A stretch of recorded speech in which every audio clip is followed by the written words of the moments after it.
तो चलिए अब मैं अपने शराब के साथ के अनुभव को साझा करता हूँ।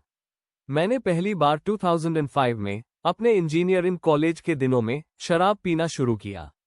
उस समय मुझे शराब का स्वाद विशेष रूप से पसंद नहीं था और सच कहूं तो मैं यह नहीं बता सकता कि मैंने पीना क्यों शुरू किया। ये दिलचस्प है कि मेरे दोस्तों की ओर से कोई वास्तविक दबाव नहीं था कि मैं इसमें शामिल हूँ। दरअसल अक्सर ऐसा होता था कि मैं खुद कहता था कि चलो बाहर चलकर एक ड्रिंक करते हैं। अब पीछे मुड़कर देखता हूँ तो मुझे लगता है कि यह कुछ अलग करने का रोमांच था या शायद किसी खास समूह में शामिल होने की इच्छा थी। कॉलेज के दिनों में ऐसा होता है, इन ग्रुप का हिस्सा बनने की ख्वाहिश होती है जिससे आप वही अनुभव कर सके जो बाकी लोग कर रहे होते हैं। शायद मैं बॉलीवुड फिल्मों से भी प्रभावित हुआ जहां शराब को अक्सर ग्लैमरस और मजेदार तरीके से दिखाया जाता है।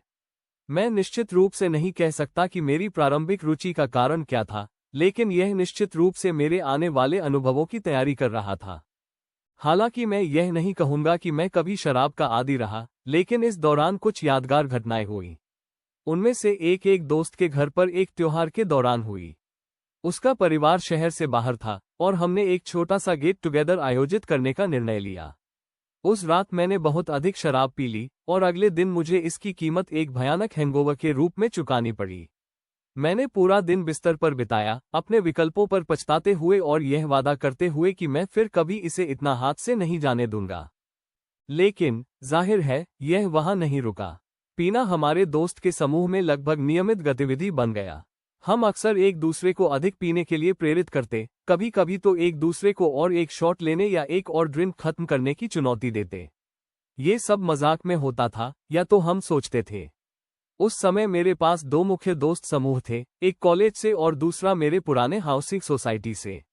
दोनों शकल में पीना हमारी दिनचर्या का हिस्सा बन गया, आराम करने और बंधन बनाने का एक तरीका। लेकिन अब पीछे मुड़कर देखता हूं तो मुझे एहसास होता है कि यह अधिकतर एक आदत थी, न कि कुछ वास्तव में महत्वपूर्ण।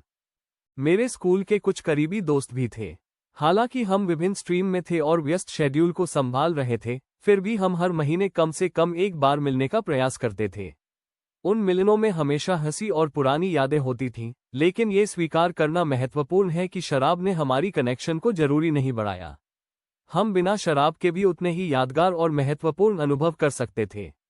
ये केवल एक रस्म थी जिसमें हम फंस गए थे। सोचते सोचते ये स्पष्ट है कि पीने से उन अनुभवों में वास्तव में कुछ महत्वपूर्ण नहीं जुड़ा। इसके बजाय यह अक्सर हमारे फैसले को धुंधला कर देता था और उन पलों की ओर ले जाता था जिन पर मुझे विशेष रूप से गर्व नहीं है। मेरे लिए यह एक याद दिलाने वाला है कि कैसे इन आदतों में फंसना आसान है, बिना ये समझे कि यह हमारी जिंदगी और रिश्तों पर क्या प्रभाव डाल सकता है।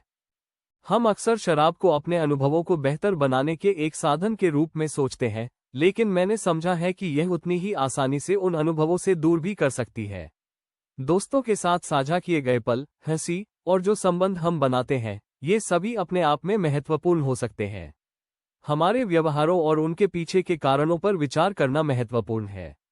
क्या हम वास्तव में पल का आनंद ले रहे हैं या बस एक रूटीन का पालन कर रहे हैं? ये एक प्रश्न है जिसे मैं आपको सोचने के लिए आमंत्रित करता हूं, जैसे हम इस सीरीज में शराब के साथ अपने रिश्ते को समझते हैं। जब मैं अपनी कहानी साझा करता हूं, तो मैं उम्मीद करता हूं कि यह आप में से कुछ के साथ गूंजे।